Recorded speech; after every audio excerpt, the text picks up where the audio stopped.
8.15 머니톡 가족 여러분 안녕하십니까. 2월 23일 목요일 찐시황을 진행하게 된 김대주입니다. 여러분 반갑습니다. 제가 목요일 시간에 여러분을 찾아뵙게 된 게 아마 처음일 겁니다. 제가 화요일과 목요일에는 이제 새벽에 수영을 가고요. 오후에는 이제 배우러 다니는 게 있습니다. 그래서 다른 요일에 제가 다른 시간으로 여러분을 덜어 찾아뵀었는데요. 목요일 시간에는 오늘 처음인 것 같습니다. 제가 이제 수영을 다닌다라고 말씀을 드렸는데요. 지금 새벽 수영을 다닌 게 한 3개월 정도 조금 넘는 것 같습니다. 제가 원래 좀 운동치이고 몸치입니다. 그래서 운동을 배우는 데 있어서 시간이 많이 걸리는데요. 저한테는 수영이 굉장히 어렵습니다. 지금 한 달에 8번 정도 나가죠.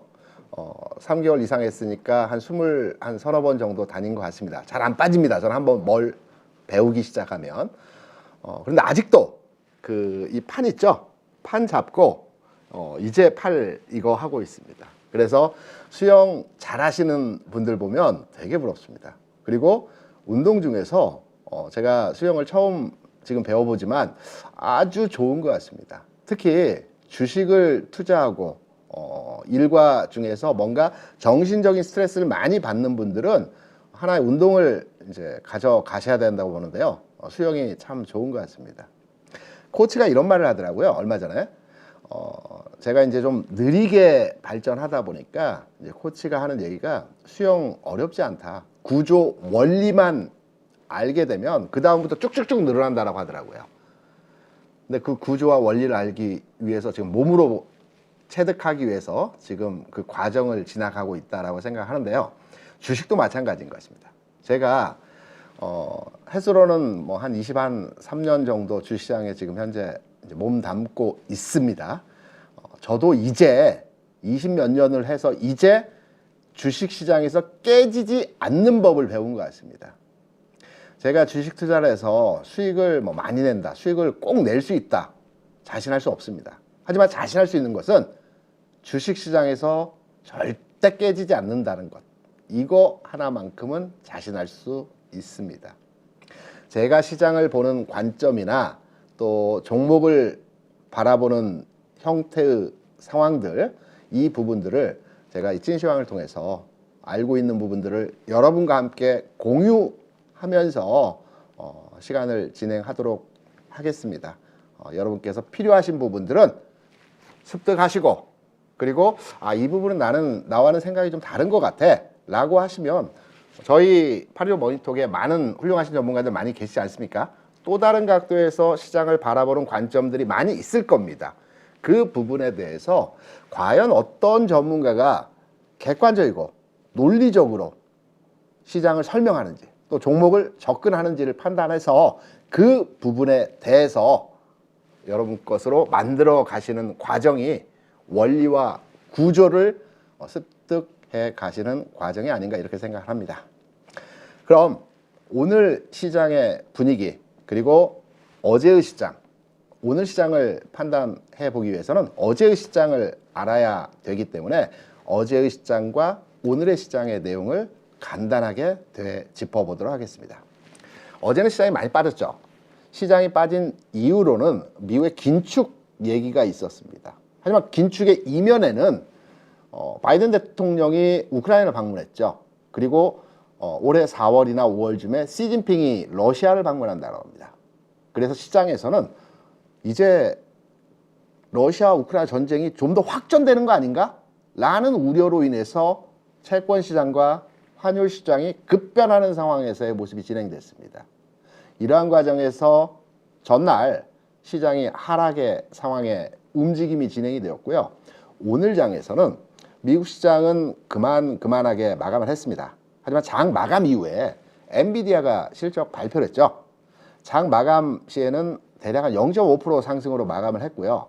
장 마감 이후에 나온 실적치가 굉장히 긍정적으로 발표가 되면서 마감 이후 시간 외에서 9% 정도 상승을 기록하면서 국내장에 반영되는 가운데에서 반도체와 그리고 일부 전기전자, 그리고 챗 GPT 관련주들이 오늘 장을 주도했다라고 판단을 하고 있습니다. 엔비디아는 챗 GPT에 들어가는 CPU를 생산하는 기업이죠. 그래서 관련한 종목들의 주가 상승이 두드러진 형태에서의 모습이었습니다. 그러면 한번 되짚어 보겠습니다. 어제 나왔던 러시아, 그리고 우크라이나, 그리고 미국과 중국, 과연 확전으로 가는 과정에서의 내용일까요? 저는 아니라고 판단합니다.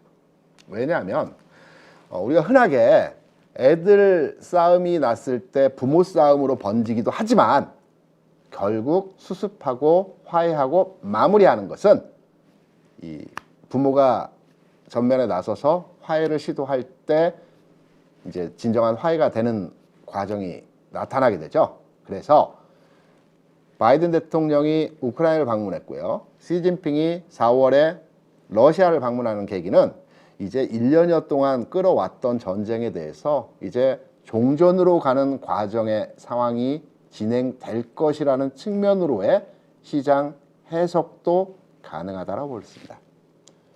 마지막으로 오늘 장 중요한 체크 포인트, 금통위가 있었죠. 국내 금통위 같은 경우는 시장에 영향을 주는 주요 변수는 아니었습니다. 하지만 오늘 같은 경우는 시장에서 바라보고 있는 금통위의 결과치가 동결을 할 수도 있다라는 내용에서의 시장 분위기가 기존의 흐름이었습니다. 동결을 할 때에는 동결을 하게 되면 시장의 변화 요인이 상당히 기존의 스탠스와는 다른 방향으로 시장을 바라볼 수 있는 형태의 모습이 나타날 수 있습니다. 왜냐하면 글로벌 증시에서 가장 강한 증시의 상황, 국가의 내용을 판단해 보게 되면 영국 증시가 가장 강합니다. 영국 증시는 이미 2021년 고점을 돌파하고 최고가를 갱신하면서 움직임이 진행되고 있습니다. 여기에 호주, 캐나다 증시가 지난 고점 근처에서의 가격까지 올라와 있는 상태입니다. 이들 국가의 공통점이 무엇일까요? 미국이 계속해서 금리를 인상하고 있는 반면에 호주, 캐나다, 영국은 지난해에서부터 이제 물가보다는 경기에 주안점을 두고 재정 정책을 세워 나가겠다라는 발표를 했습니다. 경기를 살리겠다는 취지에서의 내용이었죠. 그러면서 주식시장이 부양되는 현상에서의 모습을 보여줬습니다. 오늘 금통위에서 여러 가지 내용들이 있었습니다. 금리를 동결하면서 올해 경제 전망치도 1.7에서 1.6%로 좀 낮췄죠. 하지만 우려할 만한 상황 아닙니다. 제가 오늘 여러분께 설명을 드릴 내용에 있어서 이 부분이 포함되어 있습니다. 함께 들어보시고 왜 우려할 만한 상황이 아닌지, 그리고 동결을 함으로 인해서 총재가 얘기를 했습니다. 하는 총재가 이제 물가보다는 경기에 포커싱해서 경제 정책을 만들어 가겠다라는 취지에서의 내용이 발표를 했습니다. 그래서 주시장의 흐름 또한 향후 점진적인 상승의 흐름이 진행될 것이다라는 오늘 금통위의 내용을 기반으로 해서 앞으로의 시장 상황에 대한 내용도 우리가 유추해서 판단해 볼 수 있는 흐름에서의 진행이었다고 볼 수 있습니다. 그럼 오늘 찐시황에서 여러분과 함께 고민하고 또 시장에 대한 흐름들을 어떤 내용을 가지고 설명을 드릴지 이 내용에 대한 부분들 챕터로에 간단하게 말씀을 드려보도록 하겠습니다. 오늘 설명드릴 내용은 이제 금통위에서 금리 동결을 했는데요. 이 금리 동결을 하면서 주시장의 영향과 전망 이 부분을 한번 체크해 보도록 하겠고요. 그리고 최근에 기관 투자자들이 2020년 이후 3년 동안 100조를 매도했습니다. 엄청난 규모의 매도였죠. 그리고 2월 들어서 3조 매도를 하고 있습니다.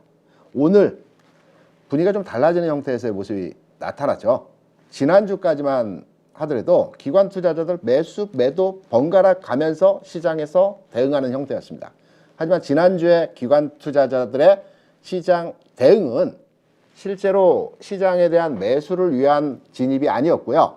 선물과 연계된 매매에 있어서 시장 대응을 하는 매였기 때문에 실제적으로 시장을 연속적으로 상승시킬 만한 원동력은 아니었다라는 측면에서의 해석을 해드렸습니다. 하지만 오늘 장에서는 기관 투자자들이 3천억 정도의 매수를 보였지만 의미 있는 지점에서의 매수였다라는 측면에서의 해석이 가능합니다. 그래서 이 부분 여러분께 설명을 드리도록 하겠습니다. 세 번째로는 박스 돌파 종목들. 최근에 종목 간의 흐름을 보게 되면 여러 패턴의 그 종목의 주가 상승이 나타나고 있습니다. 재료 가치를 가진 종목들의 급등 현상들도 나타나고 있고요. 실적을 기반한 주가 상승의 움직임을 보여주는 종목들의 형태가 있습니다. 이 종목들의 주가 흐름에서의 상승 분위기를 판단해 보게 되면 패턴이 있습니다. L자형 패턴이 있고요. V자형 패턴의 종목들이 있고 U자형 패턴의 종목들이 있습니다. 오늘 살펴볼 내용의 종목들은 L자형 패턴의 움직임이 진행되어지고 있는 종목에 대해서 살펴보고 우리가 공략할 만한 내용의 종목들은 어떠한 종목들이 있는지 여기에 대해서도 함께 추가로 여러분과 함께 고민해 보도록 하겠습니다. 마지막으로 내일과 다음 주 시장 상황에서 우리가 관심을 가져볼 만한 종목은 어떠한 종목이 있는지 여기에 대한 내용도 함께 고민을 해보고 살펴보는 시간을 가져보도록 하겠습니다. 그럼 시장 흐름에 대한 내용을 한번 짚어봐야 되겠죠. 오늘 여러분과 이제 살펴볼 4가지 내용, 시간이 허락할지는 모르겠지만 최대한 여러분께 빠르게 이 내용들을 말씀드린다는 측면으로 설명을 드릴 거고요. 시장에 대한 분위기를 한번 지난 시간에 말씀드렸던 부분의 연장으로 설명을 드려보면 제가 지난주에 이런 패턴에서의 그 시장 흐름이 진행될 것이다라는 측면을 설명드리면서 이 장은 지난 2009년, 10년, 11년, 12년까지의 상승장과 아주 유사한 형태에서의 시장 모습이 진행되고 있다. 이때의 상승장이 가치주가 움직이는 실적 장세의 성격에서의 시장이었다. 라는 측면을 말씀드렸죠. 그리고 추세를 판독하는 60일 이동 평균선의 모습도 현재의 위치와 과거에 주가 바닥점을 찍었던 위치에서의 모습이 아주 유사하다 라는 측면으로의 말씀을 드렸습니다. 지금은 그 과정에서의 60일 이동 평균선의 웨이브를 만들어가는 과정에서의 지점이라고 볼 수 있습니다. 그래서 지난주에 말씀드릴 때 60일 이동 평균선, 우리가 흔히 추세선이라고 볼 수 있는 60일 이동평균선이 옆으로 누웠다가 상향하기 직전 단계에서의 모습이고 이 기간은 대략 한 열흘 정도 걸린다라는 측면으로 여러분께 설명을 드렸죠.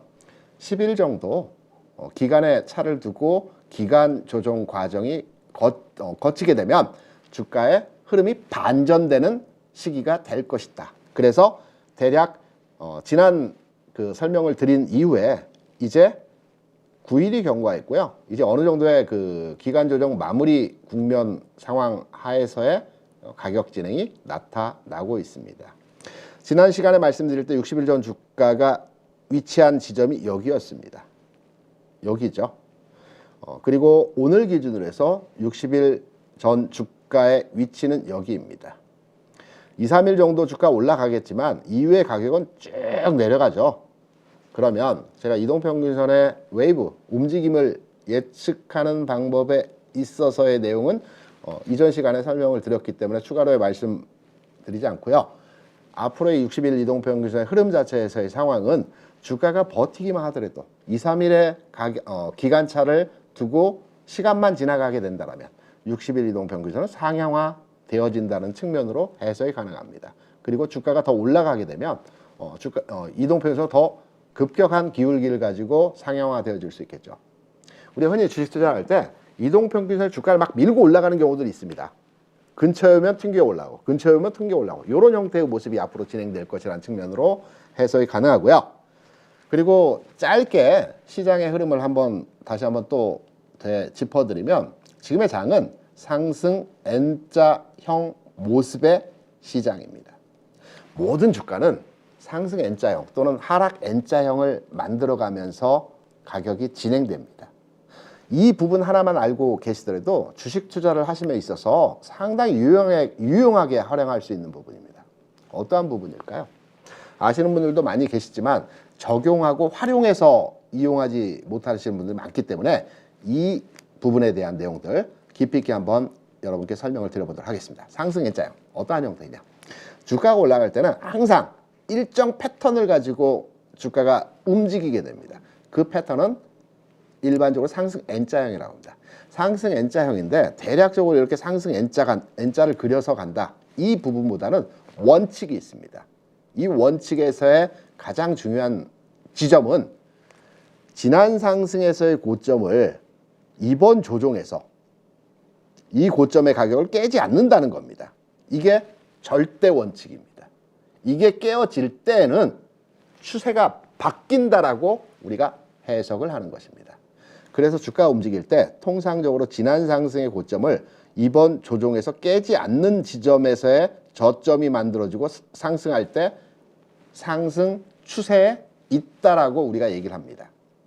반대로에 하락을 할 때는 이와 반대로 적용이 가능하겠죠. 하락할 때는 주가 내려가면서 지난 상승에서의 저점을 지난 하락에서의 저점을 이번 반등에서의 고점이 돌파하지 못하는 겁니다. 그리고 계속해서 앞에 저점 부근에서 두들겨 맞고 두들겨 맞고 두들겨 맞으면서 주가 빠지는 것입니다. 올라갈 때와는 반대 현상으로 주가가 내려가는 형태로서의 모습이 진행되죠. 그럼 짧은 흐름에서 지금의 주가 상황을 판단해서 좁은 구간에서 앞전에는 좀 제가 길게 매크로하게 이제 시장 상황을 말씀을 드린 거고요. 이제 좀 좁게 폭을 가져와서 시장의 흐름, 짧은 구간에서의 흐름을 한번 설명드리도록 하겠습니다. 주가가 1차적으로 바닥 찍고요. 올라왔습니다. 그리고 조정받았죠. 그리고 나서 최근 지점까지의 상승 이후에 횡보하고 있습니다. 그렇다면 1원칙, 제가 앞서 말씀드린 대로 지난 상승에서의 고점, 대략 2400포인트 전후입니다. 이 고점 라인에서의 가격을 깨지 않는 전제 조건으로의 조정이 나와야 됩니다. 최대 조정을 받더라도. 말씀드린 조정의 가격 지수는 종가입니다. 이 가격을 깨지 않는 지점에서의 주가가 움직일 때 추세가 살아있다라고 우리가 보통 얘기를 많이 합니다. 좀 어려우신가요? 그럼 종목을 한번 적용을 해서 한번 해석을 드리도록 하겠습니다. 종목으로 적용을 해서 쉽게 우리가 주식을 판단할 때 쉽게 종목으로 판단으로 먼저 지수를 한번 제가 설명을 드릴게요. 지수가 상승할 때 지금 보시고 있는 차트는 종합지수입니다. 종합지수가 상승할 때 통상적으로 지금 보시는 흐름의 분위기를 살펴보게 되면 상승 N자형이라고 말씀드렸죠. 상승 N자형을 말씀드리면서 지금 제가 여러분께 설명을 드리고 있는 부분이고요. 종합지수도 마찬가지고 종목들도 이 패턴의 형태가 그대로 노출이 되면서 운용이 됩니다. 지금 보시면 제가 마우스로 클릭해 보겠습니다. 상승 N자형이 지난 상승의 이 고점을 이번 하락에서의 저점에서 깨지 않는다는 절대 원칙의 상황이라고 말씀을 드렸죠. 그리고 이후의 상황도 마찬가지로 상승의 흐름에서 저점이 지난 고점 부분을 깨지 않는 겁니다. 이 형태가 진행이 되는 거고요. 이 마우스 부분을 한번 제가 체크해서 조정을 해서 설명을 드리기 위해서 한번 다시 점검을 해보도록 하겠습니다. 마우스 부분이 적용이 잘 안 돼서 그럼 종목으로 한번 설명을 드려보도록 하죠. 최근에 움직임이 가장 활발하게 움직였던 에코프로비엠이라든가 또는 SM이라든가 이 형태의 종목들을 한번 판단해 보도록 하겠습니다. 일봉으로 봤을 때는 상승 N자형 패턴을 찾아내기 힘듭니다. 특히 이렇게 기울기가 가파르게 움직이고 있는 종목의 형태에서는 상승 N자형 패턴을 찾기가 힘들고요. 가파르게 움직이는 종목은 일봉으로 접근하는 것이 아니고 분봉으로 접근하셔서 판독하셔야 되는 겁니다. 통상 분봉을 볼 때는 10분봉, 60분봉 또는 90틱을 많이 보시는데요. 10분봉을 기준으로 해서 주가 흐름에 대한 내용을 해석을 하시면 될 것 같습니다. 지금 에코프로비엠의 상승 흐름에서의 10분봉 진행 형태입니다.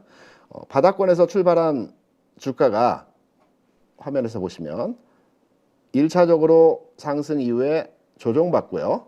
상승 이후에 조정받고 상승 이후에 조정받는 과정에서 지난 상승에서의 고점을 이번 조정에서 깨지 않죠. 이 상승에서의 고점을 깨지 않습니다. 지금 제가 이 필기를 하면서 하는 부분이 원활치가 않아 가지고 설명을 드리는 부분이 여러분께 좀 이해도 쉽게 말씀을 드리지 못하는데요. 요 그림으로 다시 넘어와서 그러면 제가 준비한 이 PPT 자료로 설명을 드리면서 말씀을 드려보도록 하겠습니다. 전체적으로 모든 종목의 패턴들의 동일한 흐름이 이 상승 N자형 패턴을 만들어 간다라는 측면으로서의 이해를 하시면 될 것 같고요. 지금의 장도 이러한 흐름에서의 내용으로 적용을 하시면 되는 겁니다. 그래서 지금의 장의 추세가 깨어지지 않기 위해서 지수가 지지되어야 되는 구간에서의 지수는 2400포인트 앞전 고점에서의 가격입니다. 이 흐름이 진행이 되었을 때 추세가 이어진다라고 우리가 해석할 수 있습니다. 좀 더 미세하게 아주 마이크로하게 한번 시장 상황을 잡아 드리면서 지수에 대한 부분을 한번 설명을 드려보도록 하겠습니다. 좀 더 좁은 그림으로의 시장을 제가 여러분께 설명을 드리고 있죠. 지금은 박스장입니다. 이 박스장 내에서 주식을 언제 사고 시장이 언제 변화하고 흐름의 전환이 언제 나타날지 제가 아주 넓은 의미에서의 시장 상황을 말씀드렸고요. 좀 더 좁혀드렸고 이제 아주 미세하게 접어드리는 상황으로의 시장 부분을 설명을 드리는 상황입니다. 오늘 지수입니다. 그러면 시장의 전환점이 만들어지는 지수 흐름에서의 진행 구간은 어디일까요? 박스에서의 상황에 우리가 보통 중단 가격을 돌파할 때 시장 흐름이 바뀌었다라고 해석을 합니다. 박스 하단부를 찍어주고요. 추세가 바뀌기 위해서는 중단부 가격을 돌파했을 때 시장의 흐름이 바뀌는구나 라고 이해를 하는 것입니다. 그러면 박스 중단부를 돌파하는 가격은 2450포인트입니다. 박스 하단부는 좀 전에 말씀드렸던 지난 상승에서의 고점과 일치하는 2400포인트입니다. 종가장으로 깰 때는 시장에 대해서 다시 한번 바라보는 측면으로 해석을 하셔야 되는 것입니다. 그러면 오늘 2450포인트를 돌파하지 못했죠. 하지만 내일이나 월요일 정도 선에서 2450포인트를 돌파하게 되면 시장의 체질이 바뀌었다. 앞선 60일 이동평균선도 상향 전환할 것이고 기존의 N자형 패턴도 유지되어 있고 박스 내에서의 중단부 가격을 돌파했기 때문에 세 가지의 조건이 필요 충분 조건이 이루어지기 때문에 이제부터는 시장이 상승으로의 움직임이 만들어질 것이다라는 측면으로 이해하시고 대응하시면 되는 것입니다. 반대로 시장의 흐름이라는 것은 누구도 모르지 않습니까? 내일의 주가는 신도 모른다라고 합니다. 신이 모르는 세 가지 영역이 있다라고 하죠. 바람 부는 상황에서 갈대가 쓰러지는 방향을 모른다라고 합니다.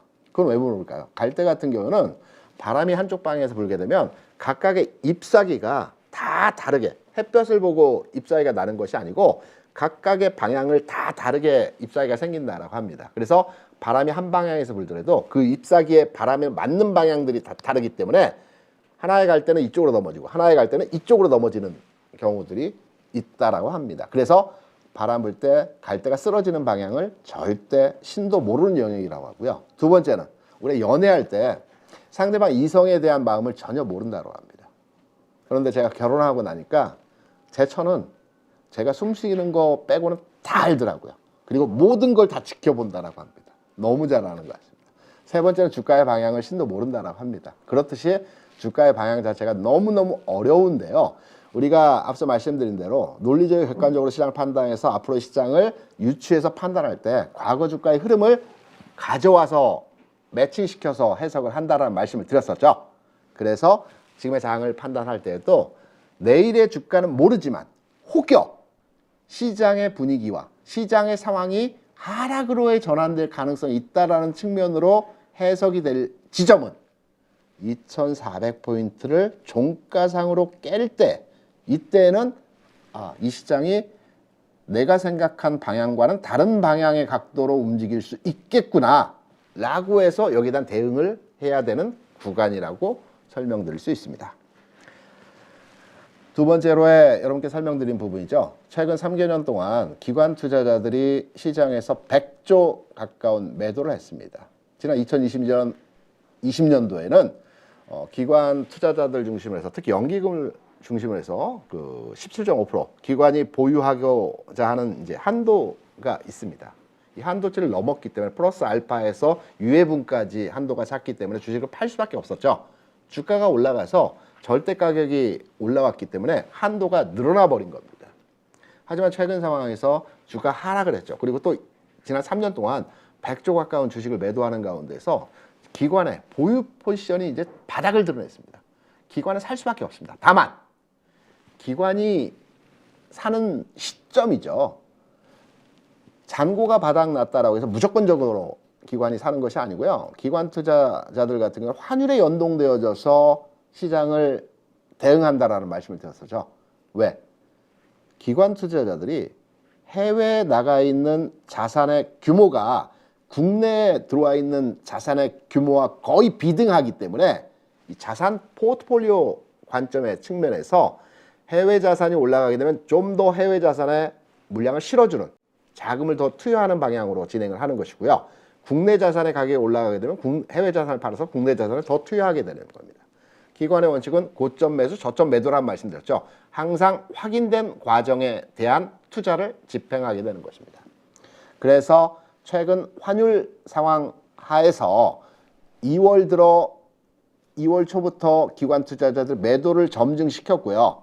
2월 한 달 동안에 기관 투자자들이 3조 원 가까운 매도를 보였던 부분은 환율이 1,200원 수준에서 최근 내 1,300원까지 올라오는 과정에서 이들의 매도가 진행되었다라는 부분을 설명을 드렸었고, 그리고 전체 롱텀 한 환율 상황에서의 흐름을 판단해 드리면서 1,300원 그리고 1,230원은 주요 구간에서의 그 가격대라는 측면을 드리면서 1,300원대에는 굉장히 큰 매물과 저항이 작용되는 가격 구간이라는 말씀을 드렸습니다. 그래서 1,300원 구간에 진입하게 되면 꺾이기 위한 과정에서의 가격 진행이 나타날 것이다. 특히 오늘 금통위에서 금리를 동결하면서 환율 상황에서 작용반작용에 의한 하락의 속도가 좀 더 가파라질 가능성이 아주 높아졌습니다. 이러한 맥락에서 오늘 기관 투자자들이 매수를 했고요. 그리고 이 환율 상황에 따라서 내일, 다음 주 시장 상황에서 기관의 매수가 좀 더 점증되는 가운데에서의 시장 유입이 될 가능성이 높은 흐름입니다. 외국인, 오늘 관망이었습니다. 그리고 외국인 투자자들은 기존 1월, 2월 구간에서 매수를 전략적으로 시장에 대응을 했기 때문에 매도가 나올 수 있는, 그리고 금리에 따라서 외국인 투자자들은 시장을 대응하기 때문에 금리 상황에서의 지금 변화가 어느 정도 스프레드가 줄어드는 형태에서의 모습이 진행된다는 측면을 들면서 외국인 투자자들은 매도를 할 수 있습니다. 하지만 외국인이 매도한다라고 해서 시장이 취약하게 하락으로 전환하지 않는다는 말씀을 드렸죠. 과거에도 2004년 또 2009년 주가 흐름에서 외국인은 60조 가까운 매도를 보여줬지만 기관 투자자와 개인 투자자들이 적극적인 매수로 해서 시장을 끌어올렸습니다. 500포인트, 2000포인트까지, 그리고 1000포인트까지 조정받은 이후에 1000에서 2000까지 끌어올리는 과정에서의 주포는 기관이나 개인이었습니다. 그리고 기관이 사는 장은 오히려 시장 상황의 모습이 월등하게 좋아집니다. 상승의 종목이 많아진다는 측면이 들었죠. 그거는 기관이 운영하는 펀드의 종목 수가 많기 때문에, 외국인에 비해서. 그래서 시장의 흐름적인 측면, 질적인 부분, 수익률 측면에서는 기관이 사는 장이 오히려 더 우리에게는 효과적이라는 말씀도 드렸습니다. 지금 그림을 보시게 되면 제가 지난주에 여러분께 설명을 드렸던 내용이 좌측에 있는 부분입니다. 1,300원 구간은 저항이 절대적인 구간이기 때문에 1,300원 구간의 가격을 돌파하기는 쉽지 않다. 오히려 1,300원 지점에 근접한 이후에 가격이 꺾이는 흐름으로의 진행이 나타날 가능성이 아주 높다. 그러면 기관이 이때부터 주식을 살 것이다 라는 측면으로의 말씀을 드렸죠. 어제 1,306원 고점을 찍었습니다. 오늘 장 어제 10원 올랐고요. 오늘 10원 하락을 했습니다. 대략 주고받는 흐름에서의 모습이었지만 오늘의 하락이 좀 더 강하게 시장에서 각인되는 형태에서의 모습이 나타났습니다. 기관의 매수, 그리고 1,300원 고점에서 꺾이는 형태에서의 환율 상황에서의 진행 흐름, 이 부분은 내일과 다음 주 시장 상황에 대해서 우리가 긍정적으로 판단할 수 있는 근거라고 해석을 할 수 있습니다. 그러면 다시 제가 넓은 의미 그리고 아주 작은 그림에서의 내용들을 판단해 드렸고요. 그리고 전체 이제 얼개 큰 그림, 아주 큰 그림에 대해서 다시 한번 여러분께 지난 설명드렸던 부분에 추가해서 부연으로 설명드리도록 하겠습니다. 지금 보시면 내가 어떤 주식을 사야 될지, 어떤 시장에 대응을 해야 될지에 대해서 아직 정확한 그 가늠을 하고 계시지 못하신 분들이 많기 때문에 앞으로의 장의 그림에 대해서 말씀을 드리려고 하는 것입니다. 지금 보시면 이미 몇 차례 여러분께 말씀을 드렸지만 과거에 2002년, 2003년, 2004년, 2008년까지의 시장은 유동성을 기반으로 해서 금융장세였습니다. 돈의 장이죠. 이때는 시장에 돈이 많았습니다. 이때 시장에 돈이 많았던 이유는 바이코리아 펀드 많이 들어오셨죠. 그리고 이외에 뭐 미래에셋에서 나온 박현주 펀드라든가 이 펀드 열풍이 불었습니다. 그래서 시장에 돈이 많아졌고 이 돈을 기반으로 해서 유동성 장세 성격에서 금리도 낮았죠. 그래서 돈의 기반으로 해서 시장이 밀려 올라가는 형태에서 시장이었습니다. 이때 마찬가지로 성장주가 많이 올라갔습니다. 그리고 하락의 과정에서 그 미국의 금융위기 리먼 사태가 갑자기 터져버렸죠. 2008년, 7년, 8년 이 즈음에 2008년, 7년 즈음에 터졌고요. 1년여 동안 주가가 빠졌습니다. 이때 금리 정책도 바뀌었고요. 그러면서 주가가 1년여 동안 하락을 했고요. 중간에 과도기 국면에서 바닥권에서 흔들림의 과정이 한 6개월 정도 진행되는 흐름에서의 모습이 나타났습니다. 이 흔들림의 과정, 기간의 과정이 지금과 아주 유사하다는 말씀을 드렸죠. 기간적으로도 이때는 6개월이었고요. 지금은 한 7개월 정도 되는 그 기간차를 두고 있지만 시간의 과정이랄든지 주가 움직임에서 과정 자체가 시장이 넘어가기 위한 과도기적 상황이 아주 유사하다는 측면을 드렸습니다. 지금의 장도 이 단계에서 고객 예탁금 70조 원을 기반으로 해서 성장주가 올라가는 또 금리가 낮은 흐름에서 시장이 움직이는 형태에서의 모습이 진행됐습니다. C 구간이라고 말씀드린 이 부분에서의 시장은 실적 장세입니다. 가치주가 움직입니다. 이미 가치주나 실적 장세에 대해서 많이 말씀을 드렸죠. 우리가 앞으로의 장을 기대하는 것도 실적 장세와 가치주가 움직이는 시장을 기다리고 있는 겁니다. 앞으로의 시장 상황을 예상하는 측면에서 이런 말씀들을 많이 하시죠. 지금 시장의 분위기를 판단할 때 주가가 절대 올라갈 수 없는 경기, 또 무역, 또 수출 이러한 상황에서 주가가 어떻게 올라갈 수 있느냐라는 측면에서 부정적인 내용으로의 시장을 해석하시는 분들 많습니다. 물론 그분들의 말씀에도 귀를 기울여야 합니다. 하지만 과거의 상황을 돌이켜보면 앞서 말씀드린 대로 과도기 상황의 6개월, 7개월의 흐름 이후에 주가가 1000포인트에서 2000포인트까지 실적 장세가 진행이 됐고 이때 가치주들이 움직이기 전 단계에서 제 기억으로는 그 당시에도 무역 적자 무지 심했고요. 반도체 수출 급감했고요. 그리고 경기 상황 굉장히 안 좋다라는 뉴스가 매일 나왔습니다.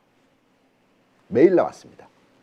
2008년 말부터 9년까지.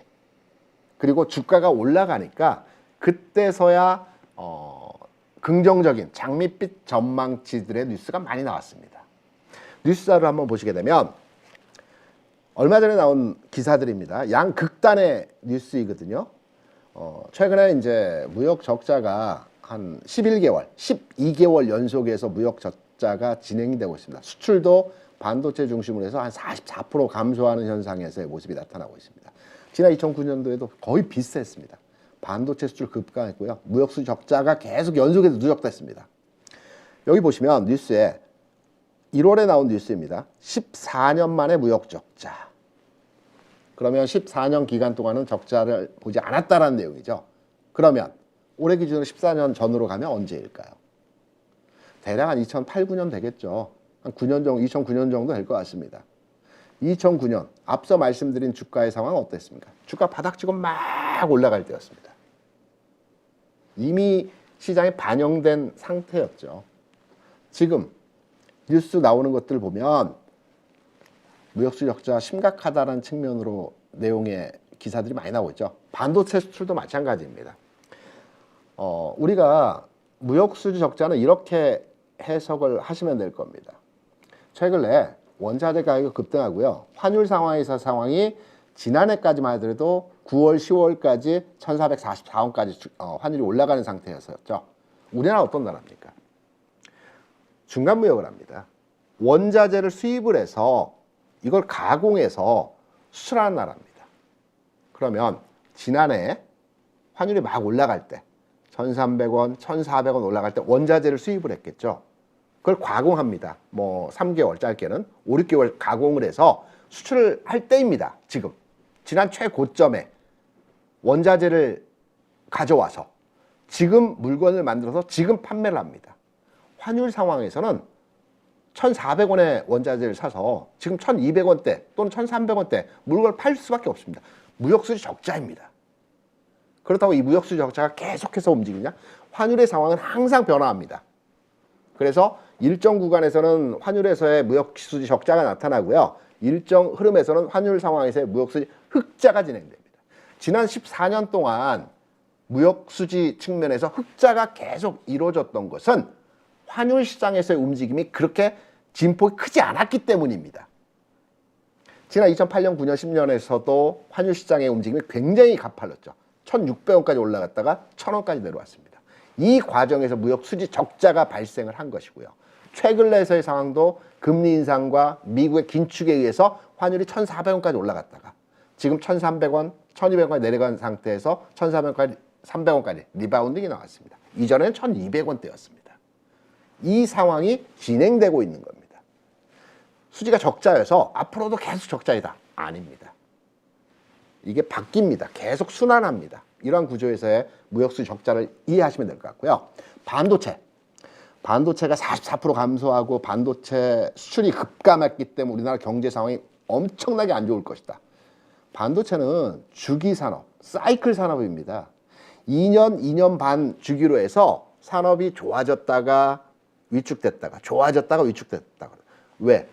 우리가 핸드폰을 사용할 때 이상하게 2년 좀 넘어가면 핸드폰이 먹통이 됩니다. 잘 말을 안 듣습니다. 그래서 바꿔주죠. 교환주기가 그렇습니다. 반도체 사이클은 서버 반도체뿐만 아니고 각종 기기에 들어간 반도체들이 대략적으로 2년에서 2년 반 주기로 해서 수요가 늘어났다가 이후에 감소하고 이런 현상의 과정이 계속해서 진행됩니다. 지금은 수축기입니다. 지금은 반도체 수요가 감소했을 때의 시장 상황입니다. 주가와 경기는 10개월 정도 작용하고요. 주가와 기업 경기는 6개월 정도 시차를 두고 작용한다고 합니다. 삼성전자의 주가가 올 초, 지난 연말 저점을 찍었죠. 기업의 경기는 반도체 산업의 경기는 대략 6개월 차를 두고 보면 대략 올해 6월이나 7월 또는 5월 정도의 반도체 경기의 바닥점을 찍을 겁니다. 이미 많은 보고서에서도 올해 2, 4분기 정도 선에서 반도체 경기의 바닥점을 찍는다라고 합니다. 주가는 선행해서 먼저 찍습니다. 경기에 대해서는 10개월 먼저 선행해서 바닥을 찍습니다. 그래서 내가 장사를 한번 해보겠다. 경기 상황을 한번 판단해 보겠다. 그럼 주가를 잘 보시면 됩니다. 주가는 먼저 바닥을 찍습니다. 쉽게 말씀드리면 2020년 3월에 주가의 바닥이 나왔죠. 1,400포인트 수준에서의 바닥. 경기의 바닥은 쭉 10개월 지나서 그해 연말 그 다음에 연초에 거의 바닥을 쳤습니다. 물론 경기의 상승 곡선이 그렇게 가파르지 않았기 때문에 우리가 체감하는 건 좀 더딜 수 있겠지만 주가와 경기는 10개월 또는 11개월 정도 차를 둡니다.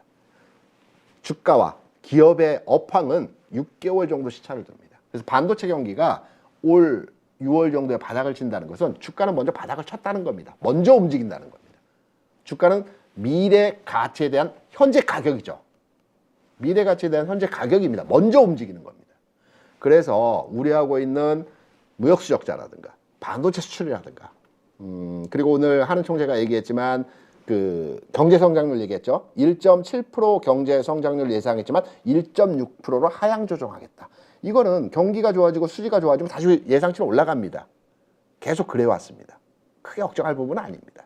그래서 지금 시장에서 우려하고 있는 내용에서의 상황들은 이미 과거에 반복적으로 이러한 내용들이 진행되었던 이미 과거의 흐름들이다. 지나왔던 내용들이다. 라는 측면으로 해석이 가능한 것이고요.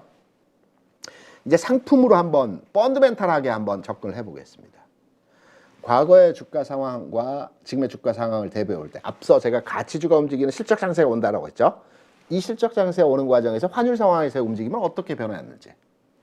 앞서 말씀드린 대로 리먼 사태, 금융위기 때 환율이 1,600원까지 급등을 했습니다.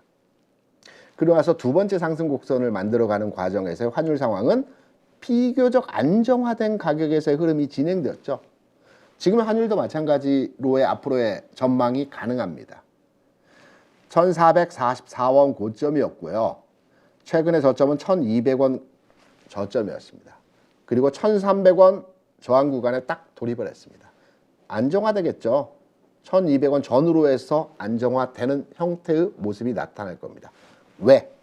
1,200원이라는 가격을 제가 여러분께 말씀을 드리면서 이 부분을 설명드리는 내용은 전체 환율의 상황에서 롱텀하게 가격 흐름을 판단해 봤을 때 저항과 지지선이라는 말씀드렸죠. 이 부분의 가격입니다. 이 부분의 가격이 워낙 강력한 지지선이죠. 가격적으로 보면. 내려가더라도 이 1,200원 라인 한번 돌파된 저항선은 지지선으로 작용을 한다는 말씀드렸죠. 내려가더라도 1,200원 선에서 계속 받쳐주는 형태의 환율 상황이 진행이 될 겁니다. 올라가더라도 1,300원에서 계속 가로막히는 상황에서의 모습이 나타날 겁니다. 그러면 앞서 금융장세 이후의 실적장세, 가치주가 움직이는 시장에서의 상황과 마찬가지로 이러한 일정 구간에서의 흐름이 앞으로의 환율 상황에서의 시장에서의 움직임이 등치에서 예상하고 해석할 수 있다는 점으로 판단할 수 있을 겁니다. 금리입니다. 우리나라 금리보다 미국 금리를 판단해서 우리가 해석을 하는 것이 시장을 좀 더 깊이 있게 꿰뚫어 볼 수 있는 내용이기 때문에 미국의 금리 상황을 보겠습니다. 앞서 말씀드린 시점을 제가 딱 잡아서 설명을 드리는 부분입니다. 지난 2009년부터 12년까지의 실적 장세, 가치주가 움직였던 실적 장세에서의 미국 금리입니다. 기준금리가 아니고요. 우리가 보통 미국의 10년 만기 국공채 금리를 이제 시장금리라고 합니다. 기준이 적용하는 실제로 우리가 사용하는 금리 상황입니다. 은행에서 또 우리나라 3년 만기 국공채를 기준해서 플러스 알파, 마이너스 알파에서 예적금, 그다음에 대출금리를 적용하죠. 그래서 미국은 10년물로 기본으로 잡아서 적용합니다. 가치주가 움직이는 실적 장세에서 미국 금리는 마찬가지의 흐름에서 등락의 장이었습니다. 박스넷의 장이었습니다. 미국 금리 최근의 상황은 어떠합니까? 최근에 4.3% 고점이었고요. 이 고점은 쉽게 안 깨질 겁니다. 임팩트 있는 아주 어마어마한 악재가 나오지 않는 한은 이 가격에서의 고점은 깨어지기가 쉽지 않습니다. 그리고 최근 내에서의 가격 저점은 3.1%입니다. 그리고 최근 3.4, 5, 6 여기서 왔다 갔다 합니다. 가격은 4%에서 3.5% 가격 내에서 이슈가 없는 한은 이 가격 범위 내에서의 레인지에서 움직이는 미국 금리의 상황이 진행이 될 것 같습니다. 주의하게 금리를 움직일 만한 임팩트 있는 내용에서의 현재 가치적 악재가 없습니다. 미국의 금리 인상을 한다? 뭐 2번 하나 4번 하나 거기서 거기입니다. 전쟁? 확전될 여지도 없지는 않겠지만 미국과 중국이 이제 양자 간에 좀 화해를 하는 측면으로 분위기가 나타난다는 측면도 우리가 해석할 수 있기 때문에 확전보다는 지금의 상태가 유지되거나 조금은 안정화되거나 이런 부분입니다. 경기는 사이클이죠. 지금 최악입니다. 최악을 지나가고 있습니다. 지금보다 더 안 좋아진다는 측면의 확률적 접근보다는 그래 지금보다 좀 나아질 것이라는 측면에서의 세계 경기에 대한 부분들을 판단하고 있습니다. 그러면 금리도 지금의 시장 상황과 맞물려서 해석할 때 아주 비슷한 지난 과거에서의 흐름과 판단할 수 있겠습니다. 세 번째, 유가죠. 유가는 주가를 분석하고 앞으로의 시장 상황을 판단하기 위해서 아주 중요한, 저는 유가를 제 1번으로 판단합니다. 유가가 움직일 때 시장이 상승합니다. 흔하게 유가가 상승하면 주가는 하락한다라는 논리로에 접근하시는 분들 많이 계시면 절대 틀렸습니다. 물론 모든 금융상품은 급격하게 움직일 때, 그러니까 기울기가 가파르게 움직일 때는 시장의 악재입니다. 왜? 금융시장은 예측 가능 시장이어야만 합니다. 왜 금융시장이 예측 가능 시장이어야만 하냐면, 작은 돈은 모르겠지만 큰 돈들 있죠. 글로벌리 큰 자산들, 불확실성이 강한 시장에 투자를 하지 않습니다. 돈 많은 사람들이 어떤 생각을 가지고 계시는지 아십니까? 제가 자산가들, 이제 자산관리 회사에서도 여러 했지만, 자산가들 첫 번째 원칙은요, 깨지지 않는 겁니다. 원금을 지키는 게 첫 번째입니다. 두 번째가 수익입니다. 그래서 큰 돈들은 예측 가능한 시장에만 투자를 합니다. 예측 불가능하고 변동성이 큰 시장은 작은 돈들이 투자되어지죠. 물론 그쪽에 수익률이 크긴 하죠. 움직임 자체가 변동성이 크기 때문에 대박도 나고 반대로 쪽박도 나긴 하지만, 예측 불가능 시장에 대해서 투자를 보류합니다. 큰 돈들은. 그래서 큰 돈이 움직이는 시장은 예측 가능한 시장이어야 되고요. 저는 유가의 흐름을 주시장을 판단하는 기준에서 첫 번째로 판단하는 기준은 어떤 의미냐면, 경기가 좋아진다는 것은 이동이 많아지고요, 산업, 생산, 시설에 대한 가동률이 높아진다는 겁니다. 그럼 유가 가격 당연히 올라가야죠. 수요가 많아지니까. 당연한 결론인 겁니다. 과거의 유가 흐름 그리고 주가 상황 한번 판단해서 비교 분석해 보도록 하겠습니다. 유가가 이때 제 기억으로는 147불까지 올라갔었습니다. 엄청난 폭등 과정에서의 상황이었죠. 물론 이때 전 세계 글로벌 주식시장도 급격하게 상승했죠. 금융위기로 147불까지 올라갔던 유가가 40불대까지 급락을 해버렸습니다. 세계 침체라는 이유로 하락을 했죠. 그리고 바닥에서 3, 4개월 왔다 갔다 했습니다. 움직임 없었습니다. 그리고 나서 실적 상세 진행하는 과정에서 유가 상승했고요. 이보다 더 중요한 것은 유가가 옆으로 쭉 안정권에서 기었습니다. 이때 주시장이 가장 좋습니다. 유가 안정권에서 일정 박스 내에서의 흐름이 쭉 진행될 때, 높지도 낮지도 않은 가격 수준에서의 흐름이 진행될 때 주시장이 가장 좋습니다. 지금의 상황 어떠할까요? 지금의 유가 수준을 보게 되면 지난번 127불 고점 찍고요.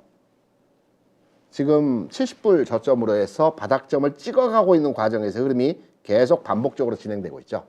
유가 올라갈 것 같습니다. 좀 더. 하지만 100불을 넘어가는 상승이 나타날 것 같지는 않고요. 100불을 고점으로 해서 상승 흐름이 진행된 이후에 안정되는 흐름에서의 모습이 나타나겠죠. 이렇게 될 때 주식시장은 꼭 우리 시장만 해서의 내용이 아니고 전 세계 금융시장에서의 긍정적 흐름에서의 진행이 나타날 가능성이 높다라는 겁니다. 이런 맥락에서 볼 때 지금 말씀드렸던 환율이라든지 또는 채권, 금리라든지 그리고 대표적인 그 원자재인 유가의 가격 흐름을 보게 되더라도 앞서 제가 모두에 말씀드렸던 시장의 전체 큰 그림에서의 상황을 이제 가져와서 판단해 볼 때, 앞으로의 시장은 하락보다는 그래, 시장의 성격은 상승할 가능성이 좀 더 있겠구나 라는 측면으로의 접근이 가능하고요. 상승할 흐름으로의 접근이 가능하겠는데 과연 어떠한 종목에 어떠한 흐름의 내용들의 종목들이 움직일 것인가 라는 측면을 판단해 봤을 때 역시 여러분께 계속적으로 말씀드리고 있는 가치주죠. 앞서 말씀드렸던 금융장세는 유동성 장세이고요. 유동성 장세에서는 성장주들이 움직인다는 말씀드렸죠. 성장주들은 계속해서 기업에 투자를 해야 되는 기업들입니다. R&D, 그러니까 조사 분석, 리서치 앤 디벨, 그러니까 조사 분석이죠. 조사 분석에 계속 투자를 해야 됩니다. 그래서 계속해서 돈이 들어가야 되는 기업들이고요. 이 금융비용 조달에 대한 부담을 금리 인상 시기에 느끼게 됩니다. 반면에 금리가 올라가 있는 시장 상황에서는 계속해서 회사 영업이 유지되고 실적이 좋아지고 있는, 급등하는 기업이 아니고요. 계속해서 돈 벌고 있는 기업들은 회사 유보된 자산이 많이 있습니다. 유보된 자산을 기반으로 해서 M&A도 하고 사업도 하고 신제품 개발도 하고 등등의 계속 혁신적인 내용에서의 그 사업을 추진합니다. 이 과정에서 주가의 움직임이 좀 더 부양하는 형태로의 상승이 나타나게 되는 것입니다. 이게 시장의 성격입니다. 이게 구조입니다. 원리입니다. 제가 지난주에 가치주는 무엇이냐라는 측면으로 이제 설명을 드렸고, 구체적으로 업종이 무엇이냐라는 측면을 말씀드렸죠. 철강이 있고요. 철강 업종은 경기 흐름을 좀 타긴 하지만 그래도 적자라기보다는 계속해서 매년 돈을 벌죠. 꾸준하게. 조선이 있고요. 조선에서는 조선업황상 지금 현재 현대미포라든가 한국조선해양이라든가 종목보다는 지금 타이밍상으로는 해운업이기나 HMM을 말씀드리면서 해당 종목을 설명을 드렸습니다. 철강주에서는 기본이 되는 게 포스코홀딩스지만 좀 더 빠르면 현대제철 같은 종목이 되고요. 그보다 좀 더 빠른 가벼운 종목들은 그 아래 철강주는 많이 있죠. 강관회사들 굉장히 많습니다. 가치주는 건설입니다. 건설 업종이 또 가치주입니다. 하지만 제가 주택건설하는 회사보다는 건설은 건축과 토목이 합성어된 건설이라고 말씀드렸죠. 토목은 플랜트라는 말씀도 드렸습니다. 그래서 건설 업종에 대해서는 삼성엔지니어링 같은 종목들에 대해서 관심을 가져봐야 된다라는 측면 드렸고요. 석유화기라면 유가 관련 종목으로 생각하시는데 그게 아니고 원유를 수입해서 가공해서 생산 소비재를 만들어내는 회사들입니다. 일회용품 많이 만들어내고요. 롯데케미칼, 대한유화, 금호석유 같은 종목들. 이 종목이 석유화 업종의 종목입니다. 자동차. 가치주의 대표 종목이고요. 저루방 산업이라고 말씀드렸죠.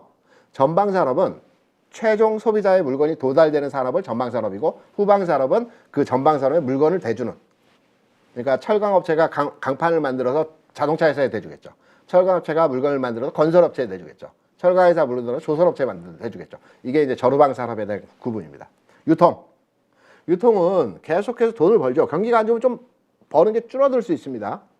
하지만 우리가 경기가 좋건 나쁘건 계속 뭔가 소비를 해야 되고 먹어야 되고 입어야 되고 하는 측면에서 유통업종, 이마트 같은 종목에 대해서 지난주에 말씀을 드렸고요. 해당 종목들에 대한 주가 오늘 기준으로 해서 흐름을 한번 판단해 보겠습니다. 석유화학은 이후에 주가가 굉장히 탄력적인 움직임이었고요. 철강 일부 조정을 받았지만 여전히 살아있는 형태이고요. 조선 HMM 흐름 이제 막 움직임이 진행되는 형태에서의 모습입니다. 삼성엔지니어링, 건설 일부 오늘 어제 조정 받았습니다. 하지만 추세 깨지지 않았죠.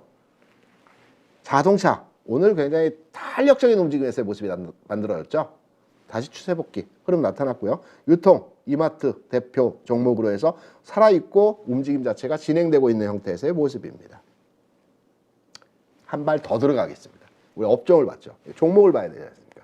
제가 앞서서 지금 장에서의 성격을 말씀드리면서 시장에서 움직이는 종목 L자형이 있고요. V자형이 있고요. U자형이 있습니다. 루비똥 아닙니다. 루비똥. 제가 결혼해서 제 처에게 이제 소원이 무엇이냐. 처가 저보다 연상은 아니지만 생일은 빠릅니다. 소원이 무엇이냐. 첫 번째 소원이 무엇이냐. 그래서 물어봤더니 TV를 보면서 잠드는 게 소원이랍니다. 첫 번째 소원이랍니다. 저는 이해를 못했어요. 저는 안경 안 쓰거든요. 근데 제 처가 연애할 때는 안경을 쓰는 줄 몰랐는데 결혼하고 나서 굉장히 두꺼운 안경을 쓴다는 걸 그때 알았습니다. 렌즈를 꼈던 거죠. 그러니까 TV를 보면서 스르르 잠든다는 게 라식을 하고 싶다는 겁니다. 20년도 넘은 얘기지만. 그래서 제가 이제 대리 달고 회사에 성과급도 나오면서 과감하게 라식 수술을 해줬습니다. 지금 후회하더라고요. 왜? 눈 번짐이 좀 있다 하더라고요. 두 번째 소원이 무엇이냐 그랬더니 남들처럼 명품 가방을 한번 갖고 싶다라고 하더라고요. 그것도 한 20년 넘은 얘기입니다. 그래서 제가 직원들에게 물어봤습니다. 명품 가방을 어떤 걸 명품이라고 하는? 저 명품을 잘 모를 때였거든요. 그래서 명품은 세대를 아우르는 상품이 명품이랍니다. 20대가 들어도 60대가 들어도 이 태가 나는 게 명품이라고. 그럼 명품 중에 제일 좋은 게 뭐냐? 루비똥이랍니다. 루비똥 하나 사다 줬습니다. 안 가지고 다니더라고요. 왜 안 가지고 다니는데 물어봤더니 명품을 들면은 거기에 맞는 머리도 해야 되고 구두도 해야 되고 옷도 해야 되고 피부도 해야 되고 등등등등등 해서 안 가지고 다니더라고요. 그러면 중간 단계에서 여러 가방을 사줬던 거고 그 최초로 사줬던 명품이 지금도 있습니다. LUV가 루비똥이 아니고요. 페탈입니다. L자형 패턴이 있고요. L자형 패턴이 정확히 말씀드리면 이 L이 아니고 이 L입니다. L자형 패턴이 있고요. V자 패턴은 여러분 잘 아시죠? 최근에 많이 움직이는 오늘 장에서도 주가 움직임의 그 흐름들을 보게 되면 이제 나는 주식 투자를 함에 있어서 좀 움직이는 종목으로 투자해야 되겠다. 팁을 하나 드릴게요. 지금 시장에서 막 움직이는 종목 있죠. 빠르게 운용이 가능한 종목들 있죠. 이 종목이 올라타서 빠른 흐름에 대해서 운용을 하고 눈에 보이는 수익률. 오늘 10% 올랐어. 근데 주식 투자는 리스크 테이크입니다. 하이 리스크 하이 리스크입니다. 10% 오르면 하방도 10% 열어놔야 됩니다. 항상.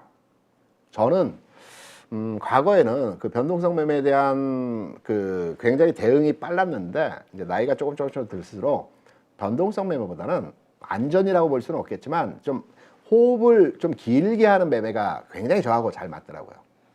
하지만 변동성 매매를 주요하게 잘 하시는 분들은 종목을 찾으실 때 많은 종목을 찾으실 필요 없습니다. 창을 딱 여시고요. 간단합니다. 그 이격도 순이라고 있습니다. 이격도 순위. 모든 HTS 보면 이격도 순이라고 하는 게 있어가지고 이격도를 62격으로 딱 잡으십시오. 이게 뭐냐면 지금의 주가와 60일의 주가가 멀리 떨어져 있는 이격을 말하는 겁니다. 주가가 어느 정도 올라와 있다는 얘기겠죠. 이 종목 내에서 살아서 계속 움직이는 종목으로 계속 매매를 하게 되면 이 종목 내에서 시장에서 움직이는 종목들이 진행이 됩니다. 오늘도 이격도 상위 종목들을 보게 되면 물론 챗 GPT 관련 종목들이지만 관련한 종목들이 다 움직입니다. 이격도 상위 종목으로. 이 종목으로 따라가는 겁니다. 장중 빠른 호흡으로의 매매를 하겠다라고 하면 이미 올라간 종목이 아니고 마찬가지입니다. 이격이 60일과 지금 한번 볼까요? 60일 이평선을 한번 딱 체킹해서 들여다보겠습니다. 지금 이 녹색의 선이 60일 이평이거든요. 60일 이평과 거리가 먼 종목들이 계속 갑니다. 물론 언제 꺾일지는 모릅니다. 그 꺾임의 순간을 잘 판단해야 됩니다. 주식은 첫 번째로가 매수를 잘하는 사람이고요. 두 번째로가 매도를 잘하는 사람이고요. 제일 주식을 잘하는 사람은 끝까지 먹는 사람이 주식을 제일 잘하는 사람이라고 합니다. 두 번째, 매도를 잘하는 거 쉽지 않습니다. 첫 번째도 어려운데 두 번째는 더더욱 어렵습니다. 매도, 타이밍 정말 어렵습니다. 하지만 나는 변동성 매매에 자신 있다. 이격으로 봐서 60일 이격과 멀리 있는 종목 위주로 하면 거의 다 이 종목들이 또 움직임이 나타납니다. 하지만 저는 뭐 개인적으로야 모르겠지만 이렇게 공유하고 여러분들과 고민하고 얘기하면서 막 움직이는 종목들은 못 따라갑니다. 제가 못 따라가는 것이 아니고 함께 하시는 분들이 못 따라갑니다. 그래서 가급적이면 막 움직이는 종목보다는 좀 안정적인 흐름에서의 모습이 진행되는 종목으로 설명을 드리는 것이 좀 더 여러분들께 도움이 되실까 해서 관련한 내용들을 설명을 드리는 것입니다. 그래서 가치주 흐름에 대한 부분에 설명을 드리면서 여러분께 드리는 게 L자형 패턴입니다. L자형 패턴이 뭐냐? 최근 내에서 박스가 진행되는 과정에서 박스를 치고 올라가는 종목입니다. 최근에 움직였던 종목들 한번 보겠습니다. SM 박스 돌파하면서 신고가 하고 있죠. 이 종목을 사실 한 얘기가 아니라 패턴을 말씀드리고 과정에 있는 종목도 한번 더 설명을 짚어드리겠습니다. 레인보우 로보틱스 박스 나오고요. 치고 나갑니다. 하나에어로스페이스 박스 나오고 치고 나갔습니다. 에코프로비엠 박스 이후에 치고 왔습니다. 공통점이 뭘까요? 박스 돌파 신고가. 두 번째, 실적. 제가 실적 상세라고 말씀드렸죠. 돈 버는 회사들입니다. 앞서 말씀드렸던 챗GPT라든가 또는 뭐 여러 가지 재료 뉴스 이벤트에 운용이 되는 종목들 있죠. 이 회사들은 재료 가치가 소멸되면 그대로 주가 하락합니다. 실적이 기반이 안 됐기 때문입니다. 항상 팔자리를 잡고 투자를 해야만 되는 것입니다. 나온 내용들입니다. 에코프로비 호실적 전망, SM 70% 영업이 급등, 레인보우 로보틱스 창립 이래 최고 실적, 뭐 하나에어로스페이스 급상승 실적 개선. 다 실적이 좋다는 거. 기본적으로 실적이 좋은 배경 아래서 박스 내에서 L자형으로 치고 나갔다는 겁니다. 진행 중인 종목 보겠습니다. 오늘 보험주들 강했죠. 보험주가 왜 강할까요? 금리가 인상됐을 때 은행주가 최대 수혜주가 아니고 보험주입니다. 은행주는 관치금융 성격이 강한 우리나라에서는 계속적으로 조정하라는 정부의 메시지가 있습니다.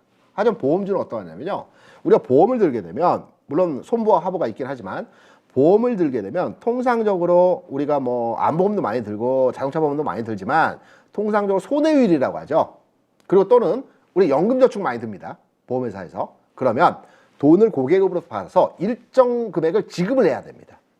보험회사는 투기적 상품에 대해서 절대로 투자하지 못하게 되어 있습니다. 극보수적으로 제일 안정된 채권에 먼저 투자하고요.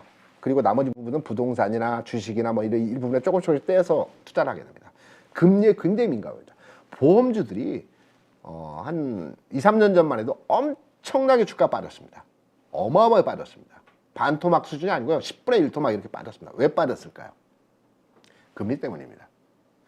고객에게 받은 돈을 기반으로 해서 최소 약정된 보험의 약관에 뭐 3%, 2%, 이 정도 보험 손해율에 의해서 지급을 해야 되는데 금리가 그보다 낮은 겁니다. 채권 투자에서.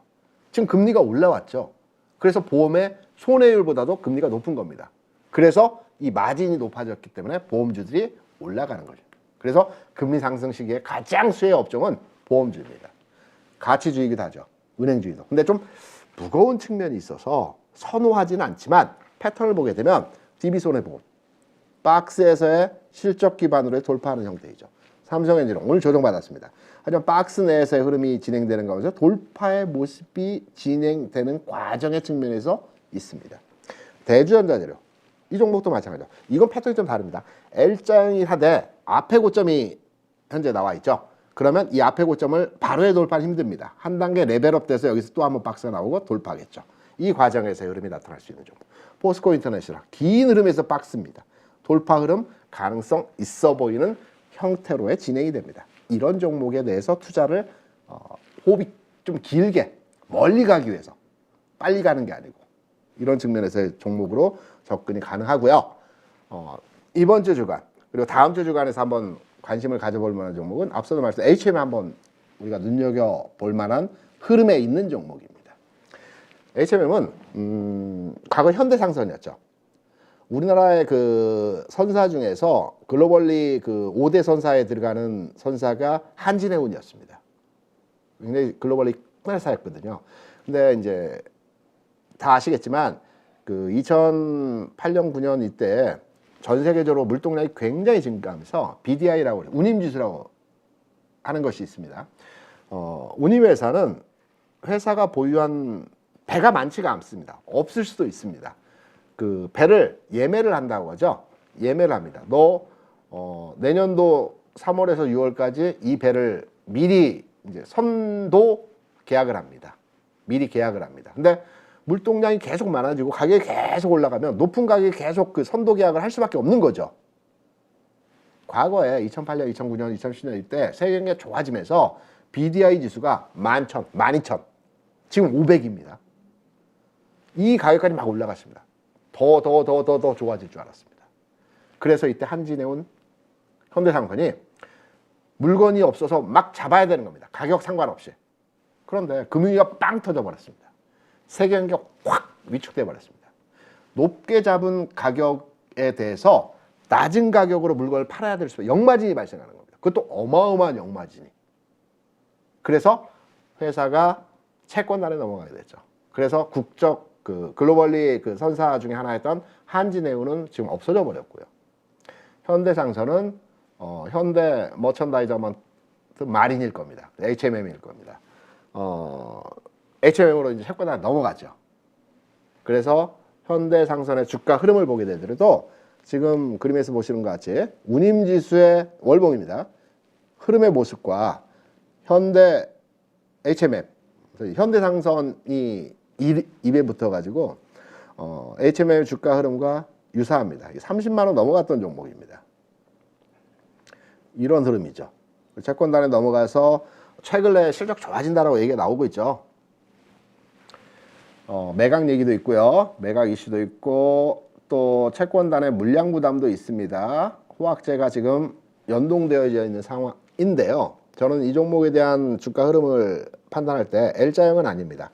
U자형이라고 판단합니다. 지금은 이 바닥점을 그려가고 있는 지점이라고 판단을 하고 있습니다. 가격적으로 보면 심리적으로 제가 앞서 상승 N자형과 하락 N자형을 말씀드리면서 지난 지점에서의 하락 저점이 이번 올라가는 지점에서의 저항 구간이 된다라고 그랬죠. 이걸 돌파하면 추세가 바뀐다는 말씀도 드렸었죠. 이걸 24,000원을 돌파하면 매물 공백입니다. 위까지 쭉 부담 없이 올라갑니다. 24,000원을 돌파하긴 과정이 이번 주 금요일이죠. 그리고 다음 주 초까지 진행이 될 것 같고요. 24,000원을 돌파하게 되면 좀 더 가벼이 움직이는 주가 흐름에서의 모습이 나타날 것 같습니다. BDI, 운임지수와 아주 연동되어져서 주가 흐름에서의 모습이 나타나기 때문에 최근에 운임지수를 판단해보게 되면 앞서 보여드렸던 건 월봉상의 긴 흐름에서의 운임지수의 가격 흐름이었고요. 짧은 구간에서 흐름을 보게 되면 최근에 가격 저점에서의 저점 이후에 살짝 머리를 드는 형태입니다. 앞서 말씀드린 대로 운임지수가 지금 저점권에 들어왔습니다. 뭐 저점 밑에 땅굴도 있긴 하지만 지금의 일반적 시각에서 판단해 볼 때는 이 절대적인 역사적 저점 구간에서의 흐름들이 진행되고 있는 상태이죠. 그리고 짧게 볼 때도 바닥에서 살짝 머리를 드는 형태로의 가격 진행이 나타나고 있습니다. 운임지수. 주가로 한번 넘어가고 있습니다. 오늘 의미 있는 지점에서 흐름이 나타났습니다. 무슨 내용이냐? 재료가 아니고요. 오늘 뭐 매각 이슈에 대한 내용들이 한번 재부각되긴 했지만 그 재료 가치의 내용은 이미 여러 번 나왔던 리바이벌 됐던 내용이기 때문에 크게 중요하게 판단하지는 않고요. 오늘 주가의 모습은 두 가지의 이평선을 상방으로 돌려놓는 모습에서의 상황이 진행이 되었습니다. 여기 보시면 짧은 그림에서의 모습을 보게 되면 60일 전 주가가 여기고요. 20일 전 주가 여기이기 때문에 바로 이제 하락으로 진행됩니다. 오늘 주가가 고점 대비해서 윗꼬리를 다는 형태의 모습이 나타나긴 했지만 두 개의 이평선을 들어 올려 버렸습니다. 이게 가장 그 주가 분석, 기술적 분석을 하는 측면에서 우리 해석을 할 때 이평선을 들어 올리는 봉이 나타날 때는 우리가 예사롭지 않게 판단하고 그 종목에 대처를 해야 된다라는 게 우리가 이제 교범에 많이 나와 있는 내용들입니다. 오늘 하나도 아니고요. 두 개의 이평선을 바꿔버리는 가격 진행이 나타났습니다. 그렇다면 24,000원 체크포인트 말씀드렸죠. 돌파하게 되면 매물 공백의 주가가 올라갈 수 있는 환경이 만들어진다는 측면을 설명을 드렸죠. 그러면 이 종목에 대해서 현 시점에서 그래 내일 모레 한번 들어가 볼까 해서 관심을 갖고요. 만약에 주가가 횡보 내지는 옆으로 쳐져 버릴 수도 있겠죠. 그때는 우리가 통상적으로 주가 분석을 할 때 첫 번째 흐름에서의 강한 흐름의 주가 상승이 나타나는 지점의 저점, 다시 말씀드려서 오늘 장에서 아래 꼬리 부분의 하단 부분이 있죠. 이 부분 가격을 제가 대략 추산하기는 뭐 22,200원 정도가 될 것 같습니다. 지금 22,800원이죠. 편차 별로 없습니다. 이 가격을 종가상으로 깰 때는 그 흐름의 모습이 정체되거나 지체되는 과정으로 진행될 수가 있습니다. 그 이전 단계에서는 조금 관심을 갖고 우리가 노려봐도 되는 흐름에서의 모습이 나타날 여지가 있다라는 측면으로의 해석이 가능한 점입니다. 두 개의 이평선을 돌려서였기 때문에 힘이 강하다는 겁니다. 오늘 고점이 밀렸지만 큰 우려로의 해석이 되지 않는다는 측면으로 접근할 수 있습니다. 오늘 뭐 제가 얘기를 하다 보니까 목이 갑자기 타네요. 아침에 수영해서 오늘 체력은 좋습니다. 뭐 2시간, 3시간도 할 수 있을 것 같은데 1시간이 넘었고요. 많은 내용에 대해서 여러분께 설명을 드리고 제가 다 맞는 것은 아닙니다. 많이 틀립니다. 하지만 제가 보는 시장에 대한 관점, 종목에 대한 비유, 제가 생각하고 있는 내용들을 흡수하셔서 이건 맞고 이건 틀리고 라는 점으로 시장에 적용하시게 되면 주식 투자에도 좀 더 확률적으로 성공 투자로 가는 첫 단추가 되어지지 않을까라는 측면으로 오늘 제가 스페어로 목요일 이제 찐시황 여러분께 말씀을 드리면서 다음 제가 내일은 이제 찐시황 제가 이제 황현 팀장이 혼자 하고요. 내일 안 하고 다음 주에 또 나오면서 시장의 줄기와 맥을 잡아드린 내용으로서 여러분께 설명을 드릴 겁니다. 오늘 하루 그리고 이번 주 주간 각자 위치에서 최선을 다한 여러분들 너무나도 수고 많으셨습니다. 고생하셨습니다. 편안한 저녁 되시고요. 내일 또 활기차게 시장을 맞이하는 하루 되시기 바랍니다. 고맙습니다.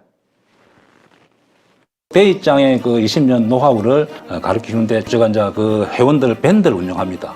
그래서 거기에 묻고 답하기 또 종목 같은 경우도 물어보면 답을 하기도 하고 거기서 항상 또 제가 피드백 해주기도 하고 그리고 월 한 2번에서 3번 정도 저녁에 라이브로 1시간 반 정도를 제가 이제 시향 설명을 합니다.